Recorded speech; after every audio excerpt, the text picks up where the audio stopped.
Just a friendly reminder, if you want to see this build at work or how it does in PvP, this video is on my channel strictly using this build. So check it out, see how it works, so you can see kind of everything at play. You don't just have to take my word for it. So check that out if you're interested.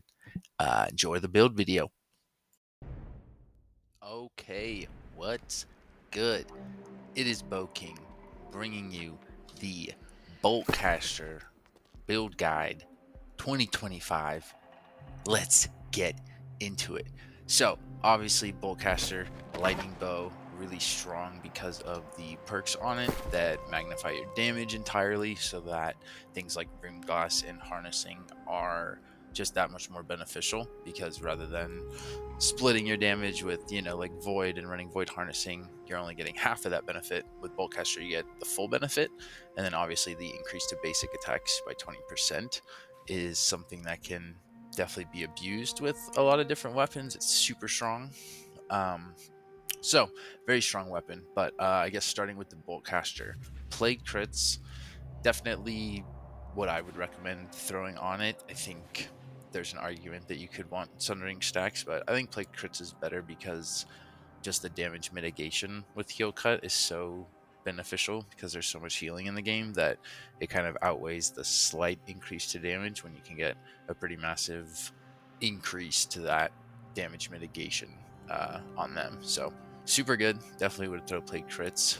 Wouldn't really want anything else. Keen Speed's kind of fun, but it's definitely not as strong as Plague crits. If you're trying to get those kills, trying to finish people off, when you get those combos, it's definitely nice to know that everybody that you're critting is going to have heal cut on them. As far as the secondary, definitely, I'd say two viable options: Hatchet and Rapier. So I'll switch between the two. I think Hatchet is definitely the safer option in terms of what you want for a secondary, and then Rapier being the more offensive option. But these are the two that I will run. I don't have a Gorgonite one. I would definitely like a better one. But with this, you just want refreshing distance throw, so that when you land that social distance on somebody, you just cut that cooldown in half, because that's kind of your get out of jail free card on Hatchet, which is why you're running it. And so to be able to just get that up with half the cooldown is super beneficial, because then you can just, get out of whatever you need to get out of again. And then I just throw the lightning gem in there because of how much lightning harnessing is in the build. So definitely the best gem to have in there, so that you're getting that split damage buff, and definitely is very noticeable when you see the damage split. The lightning's a lot higher. For the heart rune, cannon, no question, best heart rune, just no question. It's so strong. If you watch my videos, I'm sure you see all the time how many kills I get with cannons, whether it's getting someone low with it, then finishing off with something else, or just getting the kill with cannon.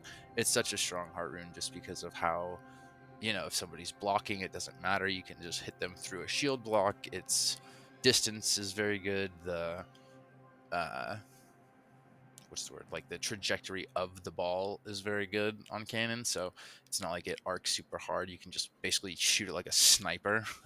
It's super cool. Definitely recommend running that. It helps with finishing off those kills when you use your entire kit. Somebody's 1 HP running away, it's not even that difficult to land the cannon, especially compared to bow shots. It's almost like you're using fireball on fire staff. So I don't know, I can't find any heart rune that works better than cannon with this build, so definitely recommend running that. For jewelry, I'll definitely swap the amulet around a lot between, whatever is the main threat. So if I'm in war and there's two boltcasters, I'll have lightning protection. If there's fire staffs, just kind of having amulets that can protect you against whatever is the main threat. I think that's one that's hard to say is something you should always run. So definitely depends on the situation what I run for that. But a hoplite amulet with a specific protection perk is definitely something good to run. Slash fire, those are the two most common. The only reason I have lightning is from running group 10 in war, so you can be against two bows in that group, and if they're both running boltcaster, that's a ton of damage that you can mitigate by kind of prioritizing lightning protection in that, especially as the other bow player. So very situational. For the ring, pretty straightforward. Obviously, if you could put these same perks on a 725, go for it. Haven't got to do that yet. But Champion's Ring with lightning damage, this is just going to be kind of your highest damage ring with Hardy. I haven't really experimented with getting rid of Hardy for more damage. I can't imagine that's too worth it, but it could be. I don't know. But as far as running it with Hardy, this is what you get: Invigorated Punishment and lightning damage. It's nice because, again, Boltcaster does 99% lightning damage, so all of the lightning buffs that are in the kit have a direct buff as opposed to a split buff if you're running a void bow or an arcane bow or whatever you have on that. For the earring, it's kind of the only artifact that is truly viable. I guess you could run Elemental Band, but then you just run into Empower Cap, honestly. So I recommend running Endless Thirst, and then you throw Nimble on it. It's so strong, whether it's the fact that you can just heal like 9k from a health potion and go from 3k to 12k.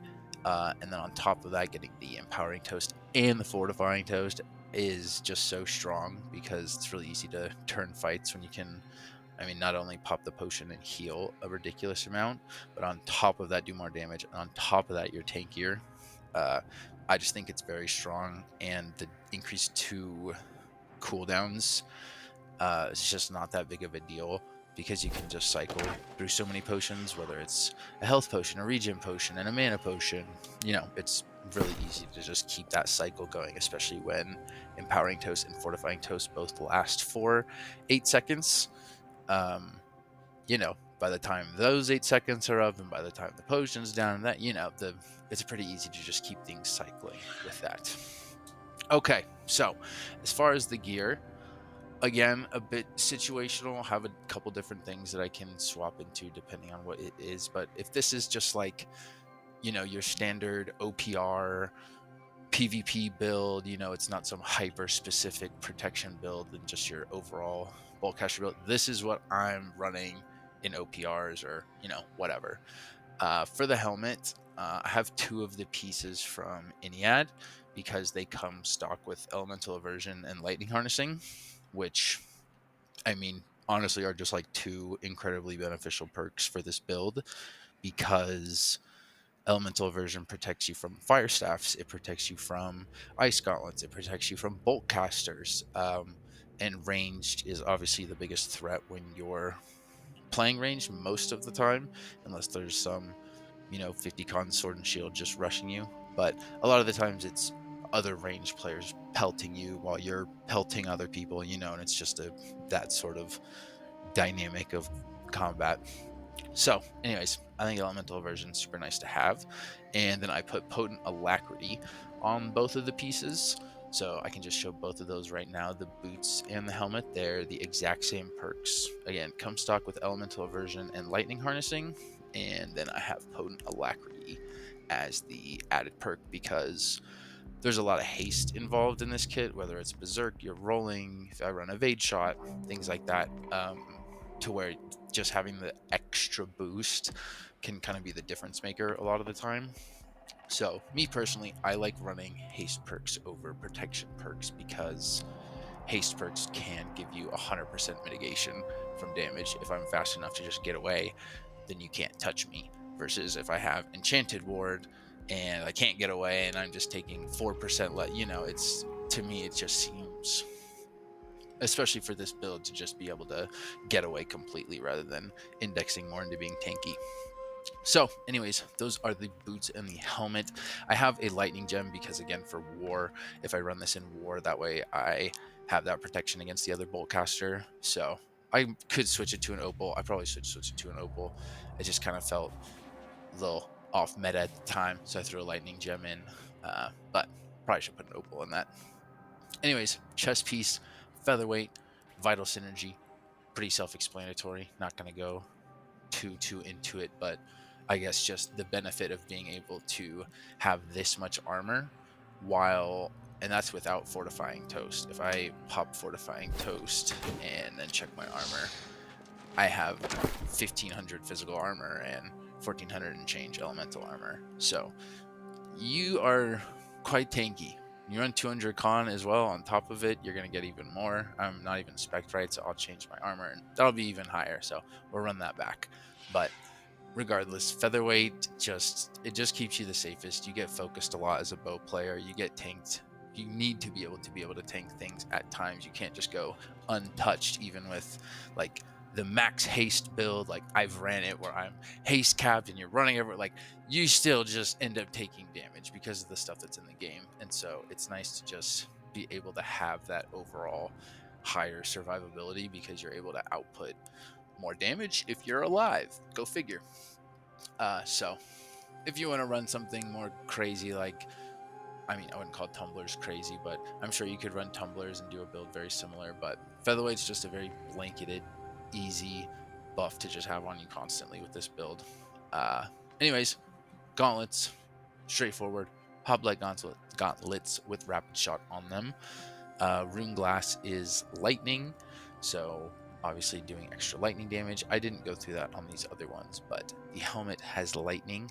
The chest piece has ranged. The reason it has ranged is because I'll run this with my other builds, whether it's my, Gorgonite bow that I have, or, whatever, my Keen Speed bow, whatever it is. I can do that more universally rather than having lightning damage.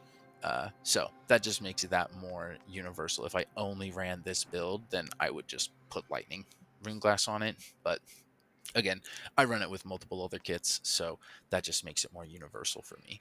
And then again, vital synergy, just base perk. I know it's super expensive.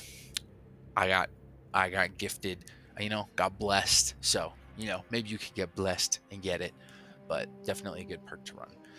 Anyways, after those gauntlets, pants, I have the exhausted infected throw on there because I've found that it's just very, very effective at when you land that. It's already such a strong move in terms of damage and the debuffs that it puts on them without the perk, that when you throw that stam reduction on there too, it really does become more of a death sentence. I feel like when you can land that on somebody, whether it's a 1v1 and you land your infected throw, or you're in your war group playing and your team's able to capitalize on it, just slowing someone, reducing their stam. I mean, it really does just kind of paralyze them. And again, I just kind of value something like that over, a conditioning perk and whatnot, because that can just be totally game changing. And I like that over something that's just kind of like a small percentage. So yeah, just standard hoplite pants with exhausted infected throw, nothing crazy. Again, these have the ranged rune glass for the exact same reason as the featherweight, because I'll run that with the bow. If I'm running Sin, I'll run that with the Gorgonite bow. Again, just keeps it being more universal for my other builds. And then obviously, already went through the boots, so don't need to go through those again. But that is going to be the full build side of things. For attributes, I'm just going to need a respec. I don't even know what mine were on. I ran Worm. I was in War. I don't even know what my things were set at. But this is going to be what I like to run for my Boltcaster build. So running this allows you to get 200 con when you pop your 48 con food. The 25 focus, obviously, cooldown reduction, just nice so that you can just keep those abilities cycling. 50 strength, because with Boltcaster, your auto attacks and basic attacks are doing 20% damage from the weapon perk. So you're just stacking that on top of things in your bow tree, to where your heavy attacks really are your strongest part of the kit that really just crack when you're running this build. So 50 strength is definitely nice to buff that more, because if you're, indexing into dexterity over 350, the amount of damage you're going to get is not going to be anywhere near what you're going to get by getting to this with those heavies. Yeah, it would be more universal for damage and it would buff everything rather than just the light and heavies. But you do auto attack a lot with Boltcaster because you kind of want to play a slightly different play style to take advantage of the perks on there. So, anyways, those are going to be the attributes that you want to run, and those perks that I'm referencing is the bolt. When you get 3 stacks of just static charge, you can basically pop a lightning bolt on them and do a bunch of damage. And in order to do that, sometimes it's beneficial to just do 2 quick light attacks on them in order to get those stacks, and then you can, if you land a heavy first, then boom, 2 light autos, and then pop an explosive shot, and you can get a pop of that with your explosive shot and do some insane damage. So it's just it's just what I've found good to be indexed into. So next is going to be the skill tree. Pretty straightforward. I can just kind of let that sit there. Pretty straightforward. I can run through each thing pretty quickly. But as far as moves, rain of arrows, it's just incredibly strong. The fact that it does 150% weapon damage, it's the same as pen shot. Uh, so it's hitting just as hard as a pen shot, as well as being AoE, so you can hit 15 people with it at once. Then the bleed and the slow. The bleed's pretty negligible. It's not anything that's gonna get you a ton of kills, but the slow is, I think, probably the best part of it. Getting that for 4 seconds is incredibly beneficial. So whether you're dropping that on a group in war, you're dropping it on point in OPR, you're in a 1v1 and dropping it on somebody, getting that slow is just uh, incredibly beneficial to have just as a kind of CC tool, I guess, or fight control. It just gives you more control of situations when you're able to slow groups of people and also do that amount of damage to turn tides. And it's just very strong. And like I said, OPRs in wars, whether you're dropping that on point in OPR or war, it's, very easy to catch kills with that, do a bunch of base damage to a ton of people. Then, as far as perks, you're just trying to get to the evasive tactics. So these are the ones that I just think are the most beneficial. This perk, you need to have more than three people around you at once, and you know, if you have more than 3 people around you at once, so I'm just not trying to get in that situation really. So not gonna run that. The rest of it pretty self-explanatory. Headshots for rend, cooldown when you hit people under half, uh, slowing people at full, the 2 haste perks. The debuff increase is nice because it increases your uh, what's it called? Plague crits, other debuffs, things like that. It's just nice because it's gonna add a buff to that, and then obviously dealing more damage to people that have a debuff because you're gonna be putting those debuffs and whoever you're fighting probably has debuffs on them honestly already, and then running evasive tactics. This side of the tree, making your heavy attacks faster and more damage because again with Boltcaster, your heavies really are kind of your main focus. I would say they're just so strong with the 20% damage buff and all the lightning harnessing that you have. Uh, Dealing the 10% to more foes when they're 10 away is easy because that's almost everyone that you're shooting. Finishing shot, obvious, so that you can execute people. You're just hitting people that are low a lot of the time, so flat damage buff. Rapid shot, you don't need the perks on it because it's just more beneficial to index on this side so that you can run the full damage explosive arrow with the 170, because it just cracks so hard, and it doesn't do fire damage with Boltcaster. It does like 30 fire damage, but then the entire thing hits for lightning damage. So you're able to get all of your harnessing bonus onto explosive arrow, which is really nice. Where on other builds, it splits the damage weirdly, and so your buffs don't go all the way through, and it's weaker. So with this build, it's very strong to run that. So that is the skill tree. I guess the only other thing really is as far as potions. What I would like to run, I don't even have mana potions, which is crazy because I'm out of mana potions right now. But let's pretend these are mana potions. Let's pretend those are mana potions. This would be my ideal hotbar to run. I like running Oak Flesh so that if one of those Hatchet or Sword and Shield 50 con people that can just absolutely delete me super fast get on top of me, able to pop that because I feel like the burst damage is actually a lot higher from melees than it is from uh, fire staffs and things like that nowadays.